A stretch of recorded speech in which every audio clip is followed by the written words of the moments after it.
Merci Madame la Présidente. Donc, je vais vous changer un petit peu d'ambiance dans cet exposé. Le titre parle des leçons de l'histoire. Je ne sais pas si on a vraiment des leçons à en tirer, mais des connaissances à en acquérir, hein. Je pense que le smartphone ne suffit pas tout à fait. Il faut quand même avoir la tête bien faite. Et pour avoir la tête bien faite, il faut un minimum de connaissances, hein, simplement pour répondre à M. Montel. Alors, patrimoine et ressources minérales, c'est le sujet de mon intervention. En fait, ce rassemblement de ces deux idées, patrimoine et ressources minérales, obéissent à une sorte de logique duale. La première logique, c'est que dans l'histoire, on a tantôt vu que l'on pouvait privilégier la qualité des matériaux. Et pour illustrer ce propos, je vais parler de deux sujets, qui est le premier, la provenance de parures néolithiques en varicite, à la recherche d'un long voyage, et le second, la fourniture de pierres pour la construction des cathédrales d'hier à aujourd'hui. La deuxième partie de cette dualité, la deuxième logique qui irrigue l'histoire de la construction patrimoniale, je dirais, c'est l'utilisation de ressources locales dans un souci d'économie. Et pour cela, je vous parlerai des matériaux du verre pour le vitrail et des ciments naturels du XIXe siècle à nos jours, en essayant de tenir mon temps parce que le sujet est vaste. Donc, pour la première partie de cette dualité, ce premier membre de la dualité, cette affaire de la provenance des parures en varicite des sites néolithiques de l'ouest de la France. C'est un travail qui a été fait par mes équipes du Centre de recherche et de restauration des musées de France avec l'Université de Rennes et que Georges Callas connaît bien, puisqu'il a contribué à la connaissance de ces varicites, du moins pour la partie couleur de la varicite. Alors, à la fin du XIXe siècle, un certain nombre de monuments mégalithiques de la région de Carnac ont été fouillés et ont mis au jour de nombreuses sépultures datant du néolithique, 5e au 3e millénaire avant Jésus-Christ. On a trouvé des lames de hache en jadéite, en fibrolite, des éléments de parure en calaïs. Le mot calaïs, c'est un mot qui vient de Pline l'Ancien, qui désigne ces objets en varicite, la varicite, pour mémoire, étant un phosphate d'aluminium. Alors ces objets, ces bijoux, ces haches, posaient un certain nombre de questions d'histoire. La première, c'est quelle est la nature minéralogique de ces objets ? Quels sont les échanges qui ont permis que ces objets soient présents là, en Bretagne? Échanges de proximité ou à longue distance? Comment se faisait l'approvisionnement par les néolithiques? À partir d'une ou de plusieurs sources, locales ou lointaines? Ces approvisionnements ont-ils évolué au cours de l'histoire, au cours de ces 3 millénaires? C'est une longue période historique. Et puis, quelle est la répartition spatiale des sites en fonction des sources disponibles de varicite? Alors, je vous montre ici sur une carte différents gisements de varicite et de turquoise en Europe occidentale. Et vous voyez qu'il y a deux sources principales, un gisement en Bretagne et puis plusieurs gisements importants dans la péninsule ibérique. Alors, j'essaie de manier le pavé, les voilà. Et puis, je vous montre maintenant des sites archéologiques préhistoriques présentant des bijoux en varicite. Donc, ces sites sont multiples. Il y en a un très grand nombre dans la péninsule ibérique, et puis il y a une concentration importante en armorique, et puis un petit peu aussi dans l'est de la France, du côté de la Marne et du nord de la France. Alors, pour essayer de comprendre et de répondre aux questions que je vous ai présentées dans ma première diapositive, on a eu une double approche. La première, c'est évidemment de caractériser les minéraux présents sur ces gisements. Donc, on a commencé par analyser, par une analyse par faisceau d'ion, sur l'accélérateur de particules qui se trouve dans le Centre de recherche et de restauration des musées de France que je dirige, et donc on a fait des analyses par PIX, et donc avec un faisceau extrait à l'extrémité de l'accélérateur et qui permet de faire cette analyse élémentaire quantitative, très précise, très résolue sur les éléments provenant de ces gisements de varicite. Sur la base de ces analyses élémentaires, on a pu faire une étude chimiométrique. Cette étude chimiométrique a montré qu'on pouvait avoir une signature chimique très, très précise, très claire, très bien différenciée, en se basant sur la proportion de vanadium, de chrome et de fer dans ces minéraux. Et on voit ainsi que le profil chimique du gisement de Java n'a rien à voir avec celui d'Encinasola, de El Bostal, de Palazuelo ou de Pansé. Ensuite, on a analysé les objets, et on a analysé un très grand nombre d'objets, puisque c'est une étude qui a duré une dizaine d'années, et 882 objets ont été analysés de la même manière, avec le même équipement, donc sur l'accélérateur de particules, par analyse PIX. Et on a pu, là aussi, rapprocher les objets des gisements, et on a montré que la tombe à couloir, par exemple, je ne vous donne que 2 exemples, je vous résume beaucoup cette histoire, que la tombe à couloir de Kerlagat, les profils de ces objets ressemblaient beaucoup aux matériaux trouvés sur le gisement de Palazuelo en Espagne, enfin, dans la péninsule ibérique, pour être précis. Ou encore, la tombe à couloir de Kervilor, dans le Morbihan, ressemble beaucoup au gisement aux éléments sortis, aux matériaux sortis du gisement d'Encinasola.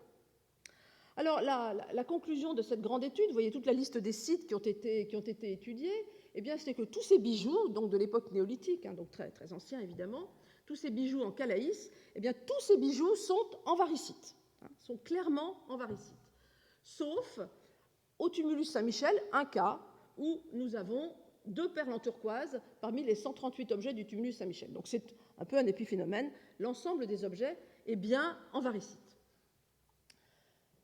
Seconde conclusion, qui est plus surprenante que la première, parce qu'on pensait quand même, on allait quand même en direction de la varicite, eh bien, la première conclusion la plus surprenante, c'est qu'aucun objet trouvé sur les 882 objets ne provient du gisement local de Bretagne, d'Armorique, qui est proche des tombes trouvées, et qui est à quelques kilomètres des tombes trouvées, c'est-à-dire à Pansé. Les profils n'ont absolument rien à voir, rien ne vient de là. Et toutes les sources sont des sources ibériques, Encinasola et Palazuelo. Donc on a pu, à partir de ces travaux, faire une évolution, imaginer l'évolution de la provenance de la varicite dans ces tombes de l'ouest de la France, au cours du néolithique, et on voit qu'on a un premier ensemble de moins 5000 à moins 4000 avant Jésus-Christ, où tous les gisements utilisés pour fabriquer ces bijoux, c'est le site d'Encinasola. C'est le gisement d'Encinasola, qui est relativement loin quand même, c'est celui qui est le plus au sud de la péninsule ibérique, et pourtant, il a alimenté tous ces sites de la Bretagne. Et à partir de 4000, il y a une rupture, petite rupture, certes, mais on a abandonné la mine d'Encinasola pour utiliser le gisement de Palazuelo, et on ne sait pas véritablement pour quelle raison, mais en tout cas, les objets à partir de cette époque-là viennent tous de Palazuelo. Alors, ce changement d'approvisionnement vers 4000 avant Jésus-Christ, à des périodes dans lesquelles on n'a pas de traces historiques, évidemment, pas de sources écrites, eh bien, il faut qu'on fasse un peu marcher notre imagination. Le premier élément, c'est que la mine d'Encinasola n'est pas épuisée du tout. Ce n'est pas un problème de ressources qui n'est plus disponible. La mine est toujours là, elle existe toujours. Le gisement de Palazuelo a sans doute été découvert à cette époque, très certainement découvert à cette époque, et est rentré en concurrence avec celui d'Encinasola. Et peut-être l'a-t-il emporté dans la course à la production et à la vente parce qu'il était un peu plus proche de la péninsule armoricaine. C'est une hypothèse vraisemblable. Et puis, une autre hypothèse, qui reste une hypothèse parce qu'on n'a pas les moyens de la vérifier, c'est que les relations entre les populations néolithiques de la péninsule ibérique et de la péninsule armoricaine, à ce moment-là, évoluent, et que peut-être des difficultés d'accès existent au gisement d'Encinasola, plus lointain et peut-être barré pour des raisons politico-commerciales.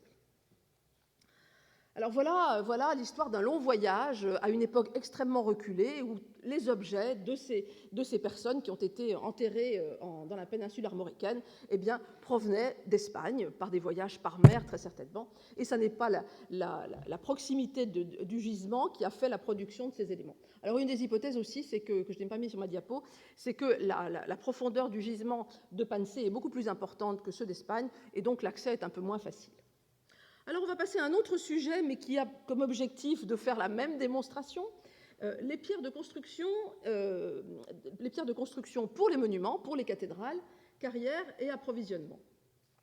Les chantiers des cathédrales, pierre locale ou importation? On dit souvent pierre locale. C'est plus simple, ça coûte moins cher, il n'y a pas de transport. En réalité, ça n'est pas vrai. Ça n'est pas vrai. Le choix des pierres de construction dépend au Moyen-Âge. Alors, je vous parle essentiellement des XIIe jusqu'au XIVe, XVe siècle. de l'usage. Est-ce qu'on emploie cette pierre en soubassement? Il faut une pierre dure. En parement, en modénature, en sculpture. Quel est l'aspect que l'on souhaite? Quelle couleur? Est-ce qu'on veut une pierre plutôt chaude, plutôt froide, plutôt blanc? Est-ce qu'on veut alterner les couleurs?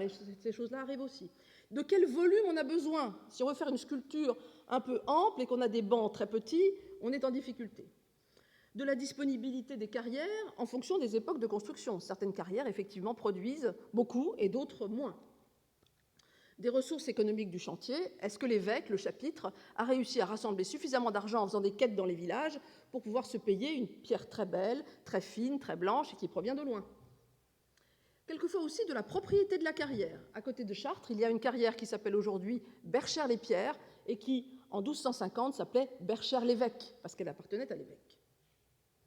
Et puis des habitudes du maître d'œuvre, tout simplement. Un bon maître d'œuvre, il sait comment on travaille telle ou telle pierre, et donc il va choisir telle pierre plutôt que telle autre. Alors, tordons le cou à une idée reçue, évidemment, mais je suis sûre que vous ne l'avez pas, parce que vous êtes tous des gens très cultivés, c'est qu'il y a une préoccupation au Moyen-Âge de développement durable et de préservation de la ressource. Évidemment, non. En Bretagne, on exploite du granit dans la région de Bas-sur-Mer, par exemple, directement sur la côte. On érode la côte progressivement, et ça n'est que Louis XIV qui dit « stop là, on arrête de grignoter la côte de granit ». Mais auparavant, évidemment, pas de souci de ce genre. Une autre idée reçue dont j'ai parlé il y a quelques instants, la proximité. Non, la proximité n'est pas la seule raison pour laquelle on s'approvisionne en pierre, et en particulier, je vous ferai un focus spécifique sur la pierre de Paris qui approvisionne les chantiers de Chartres, Sens et Auxerre au Moyen-Âge sur des distances très importantes, qui là sont des distances par route, c'est du Google Maps, donc c'est une distance par route, mais je vous montrerai tout à l'heure les distances réelles, c'est-à-dire par voie fluviale. Alors, qu'est-ce qui motive la grande diffusion de la pierre de Paris, du calcaire lutétien dans les chantiers des cathédrales, y compris assez loin de Paris, par exemple Chartres, Sens ou Auxerre? Eh bien, ça peut être en partie, mais pas seulement, le fait que tout cet ensemble de cathédrales appartient au même archidiocèse. Tous ces diocèses particuliers, Paris, Chartres, Troyes, Auxerre, etc., sont des évêchés suffragants de l'archevêque de Sens, c'est-à-dire qu'ils obéissent à l'archevêque de Sens, d'une certaine manière. Donc c'est le même contexte politico-religieux. Alors, petit rappel, désolé pour tous les géologues qui sont dans la salle, mais au cas où il n'y aurait pas de géologue, un petit schéma du calcaire lutétien. C'est un schéma théorique de l'ensemble des bancs.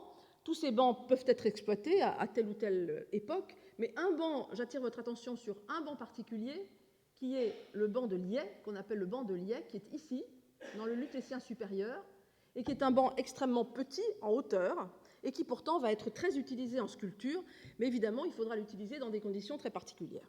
Petit rappel également, les conditions d'extraction des pierres au Moyen-Âge. On peut avoir à la fois des carrières à ciel ouvert, bien sûr, mais aussi des carrières souterraines, certaines avec accès direct en plan incliné, mais d'autres avec des accès par puits extrêmement complexes, comme vous le voyez ici, avec un système d'écureuil qui permet de sortir les pierres depuis les niveaux les plus bas de la carrière. Alors on va parler rapidement maintenant, parce que le temps passe, de Chartres, de Sens et d'Auxerre. Donc à la cathédrale de Chartres, on va voir, au cours de l'histoire de sa construction, des changements de partie d'approvisionnement en pierre. Au XIIe siècle, à la façade occidentale, que vous voyez là, on va utiliser l'ensemble de la construction, c'est-à-dire tous les parements eux-mêmes, vont être construits, fabriqués, avec un calcaire lacustre de Beauce, qui est le calcaire local de la carrière de l'évêque, en pierre de Berchères. Approvisionnement 8 km. Tout le parement des portails derrière les sculptures, alors là, ça se complique un peu, c'est du calcaire lutétien aussi, mais du Mantois, donc de la région de Mantes. Déjà, c'est plus loin. Et enfin, toute la sculpture est faite dans ce calcaire fin type Liais de Paris. Et évidemment, vous avez vu la taille du banc de Liais, très, très peu haut. Et évidemment, pour faire des sculptures, même des statues-colonnes assez plates, eh bien, on ne peut pas les faire, si on voulait les faire en gardant la pierre dans son lit, eh bien, ça ressemblerait à un saucisson, à des rondelles de saucisson, et ce serait très inesthétique. Donc évidemment, on prend tout en délit, ce qui va nous entraîner d'ailleurs des problèmes d'altération de la pierre par la suite. Et puis au transept, au XIIIe siècle, on avance dans le temps, au porche du transept, eh bien là, on va avoir une diversification encore plus importante.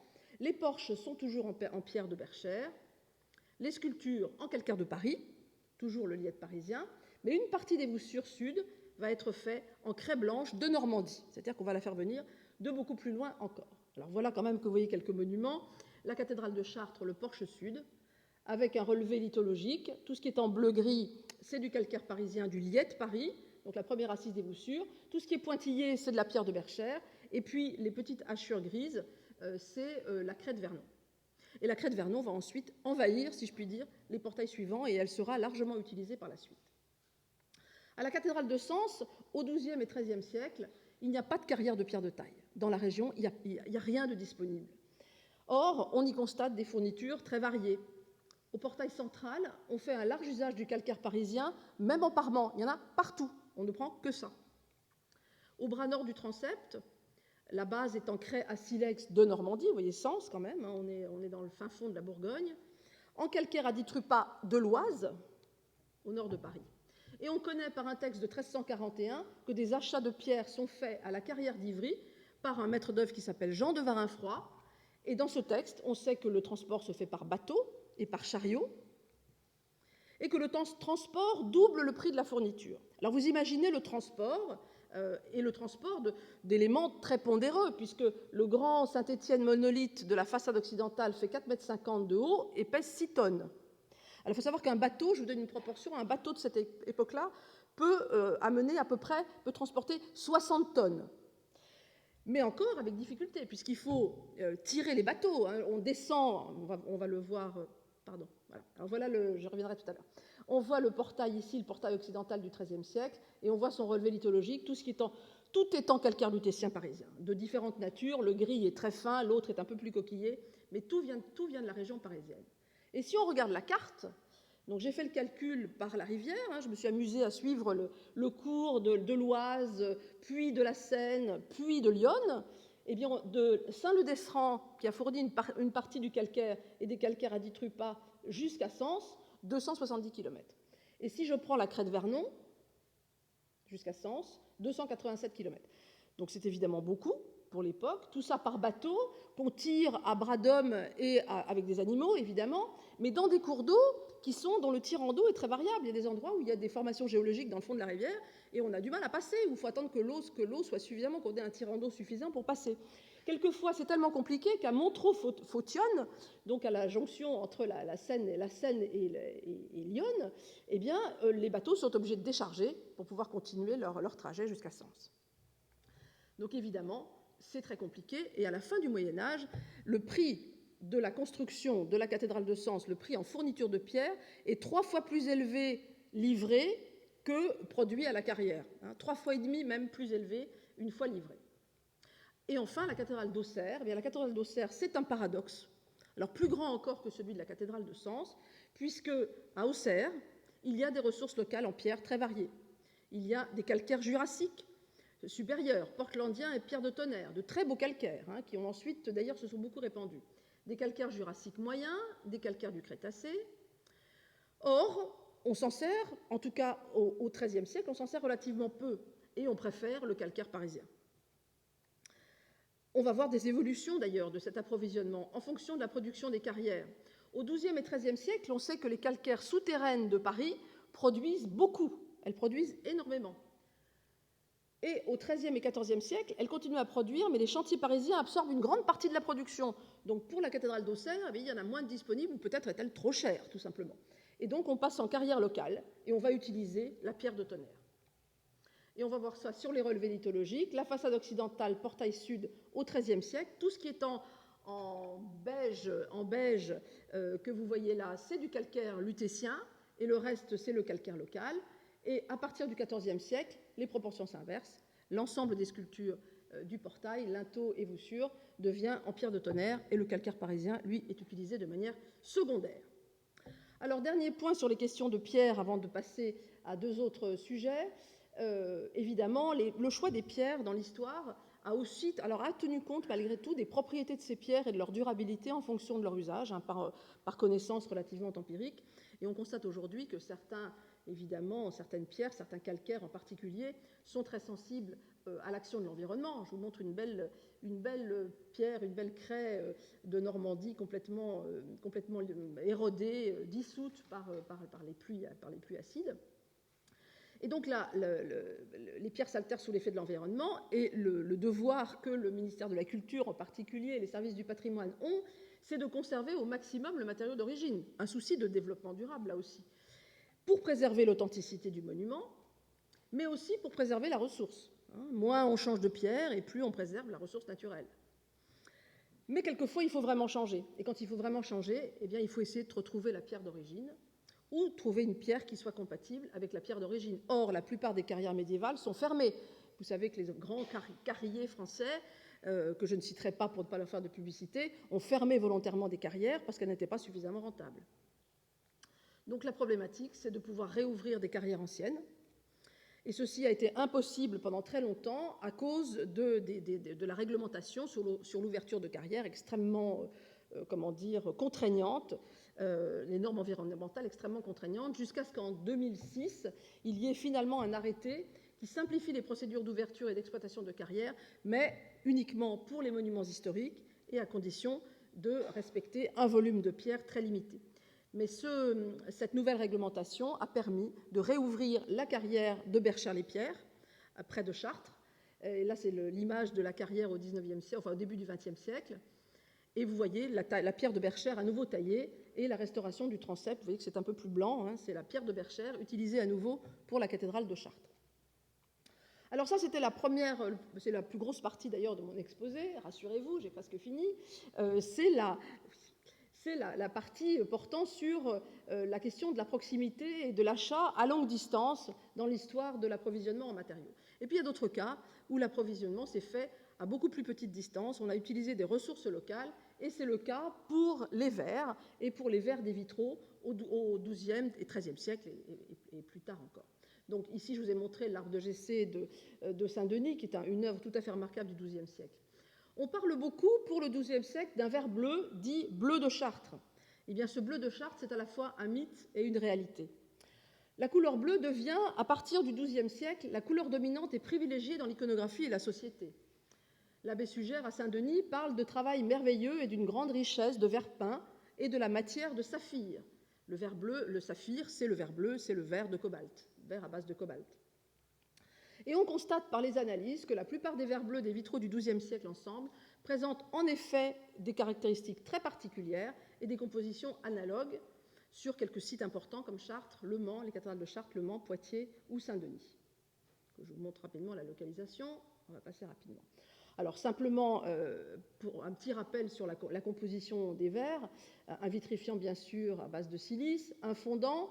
Ce fondant peut être soit sodique, verre antique ou verre moderne, et puis au Moyen-Âge, un verre potassique qui lui se fait à partir de cendres de végétaux terrestres. Et là, c'est une économie locale de ressources de proximité qui utilise les forêts, et donc les verriers s'installent dans les forêts, utilisent les bois des forêts, les fougères, pour fabriquer un verre avec une ressource immédiate, locale. Alors quand on parle de la ressource en bois, il y a aussi la ressource en argile pour construire le four, la ressource en sable, et puis la ressource en calcaire pour pouvoir stabiliser l'ensemble du verre et le rendre durable. Alors, juste une image d'un four de verrier au XVe siècle, où on voit cette économie locale. On prend de l'argile en haut, il y a le bois le bois local pour faire chauffer le four, éventuellement pour utiliser une partie de la cendre comme fondant, et puis le four lui-même en bas. Alors, un point sur ces verres du XIIe siècle qui ont cette grande particularité. À Chartres, je vous montre ici Notre-Dame de la Belle-Verrière, qui est un ensemble d'une verrière qui date du XIIe siècle, mais qui a été sauvée de l'incendie de 1180 et réintégrée dans une baie du XIIIe siècle. Donc cette baie comporte à la fois des verres du XIIIe siècle, des panneaux du XIIIe siècle et des panneaux du XIIe siècle. Donc ils ont été analysés. Un panneau qui était connu pour être du XIIe siècle, le panneau 14, et la composition, très simplement résumée, le verre bleu n'est pas un verre potassique, utilisant ces fameuses cendres de fougères et de hêtre, etc. Mais c'est un bleu qui a la particularité d'être un bleu sodique, coloré au cobalt, mais aussi au cuivre, avec une assez forte proportion de cuivre, qui lui donne cette couleur légèrement turquoise. Toutes les autres couleurs, donc seul le bleu a cette composition-là, toutes les autres couleurs sont potassiques. Si on analyse le panneau du XIIIe siècle, le résultat est assez différent. Toutes les couleurs sont potassiques. Et c'est ce qui deviendra la règle à partir du milieu du XIIe siècle jusqu'à l'époque moderne. Les verres seront de nature potassique avec cette utilisation de ressources locales. Alors, conclusion, origine des matières premières, au XIIe siècle, c'est une étrangeté, cette cohabitation de deux fournitures différentes. L'usage de matières premières locales, sable, cendre végétale chaud pour l'ensemble des verres colorés, sauf les bleus, mais alors d'où viennent ces bleus? Importation de verre bleu, importation de soude, ou recyclage de verre creux bleu, comme le dit le moine Théophile, qui dit que les Français réutilisent des vases antiques, il dit des vases des païens, pour les recycler, et ils sont experts en la matière et produisent de très belles feuilles de verre bleu. Il dit que les Français sont experts dans la matière. Donc voilà le cycle de ces verres. Donc à partir de 800, on n'a pratiquement plus que des verres potassiques, sauf ces verres bleus sodiques. Et enfin, pour cette économie de la proximité, un dernier exemple, une ressource locale qui va transformer le paysage construit. Donc on quitte le Moyen-Âge et on arrive au XIXe siècle, les ciments naturels au XIXe siècle. Alors c'est une ressource, ces ciments naturels, c'est une ressource qu'on commence à exploiter grâce aux découvertes de John Smeaton en 1756, qui découvre que les meilleurs chaux contiennent de 5 à 20% d'argile. En 1802, on utilise les galets de la plage de Boulogne, qui sont des pierres argileuses là aussi, pour faire un plâtre ciment à prise rapide, qui est le premier du genre que l'on a mis en œuvre. En 1818, Louis Vicat publie ses travaux sur la fabrication des chaux hydrauliques. En 1927, on commence à fabriquer des ciments naturels à Pouilly, en Bourgogne, en Saône-et-Loire, par Alexandre Lacordaire. Et en 1842 apparaissent les premiers ciments Pron de la Porte de France, près de Grenoble, qui sont aussi des ciments naturels. Et un exemple intéressant de construction, en 1855, la construction de la Casamor, utilisant le ciment Pron près de Grenoble. Alors, qu'est-ce que c'est que ces ciments naturels, que quelquefois dans l'histoire on a appelé ciments romains? Eh bien, ce sont des ciments qui sont issus de l'extraction d'une seule pierre de carrière, un calcaire argileux contenant de 22 à 24% d'argile, cuit à faible température dans des fours verticaux pour obtenir du clinker. Et voici des schémas de ces fours verticaux. C'est toujours comme ça que ça se produit aujourd'hui, il est toujours produit de cette manière-là. Il a une couleur qui varie du beige à l'ocre rouge. Et il porte différents noms et il a différentes rapidités de prise, très rapide, prompt, demi-lent, lent, en fonction de sa composition. Et c'est surtout un matériau qui est très facile à mouler, qui est très durable et qui a un aspect sympathique. Alors voilà les ressources, la localisation des principales ressources qui sont dans la région de Grenoble, mais on en trouve aussi donc en Bourgogne, comme on l'a dit, et puis un peu dans la région de Marseille également. Alors les usages, qu'est-ce qu'on en fait de ce matériau? Eh bien, on va en faire des pierres factices. Donc on a vu la fourniture de pierres naturelles, et maintenant on verra au XIXe siècle fabriquer des pierres factices pour faire de l'ornementation de façade dans cette villa qui s'appelle la Casamor, néo-mauresque, dont toute la façade n'est pas en pierre mais en ciment naturel, ou à l'église Saint-Bruno de Grenoble, où toutes ces fausses pierres de parement sont faites, elles aussi, en ciment naturel, usage local, carrière locale, économie économique, si je puis dire, ressources de peu de prix. Et enfin, toujours dans cette idée de l'économie de moyens, nous sommes à Marseille, les bâtiments de la consigne sanitaire en 1858, au Vieux-Port. Le bâtiment de gauche est un bâtiment du XVIIIe siècle, en pierre. Le bâtiment de droite est le même bâtiment, c'est une copie en ciment naturel. Et voilà une baie avec son petit mascaron en pierre, la même baie avec son petit mascaron en ciment naturel. Donc tout ça, c'est du faux. Et ce matériau assez merveilleux, qui a permis quand même une économie, qui a permis de faire de la construction en série et de qualité esthétique certaine, il a même servi à faire de la restauration de monuments, puisque pour restaurer de la sculpture, comme c'est un matériau très plastique et facile à mettre en œuvre et qui prend vite, on a fait des compléments de sculpture ici à la cathédrale d'Angers ou à la cathédrale de Troyes. Voilà, j'en arrive à ma conclusion. Je suis un petit peu en retard.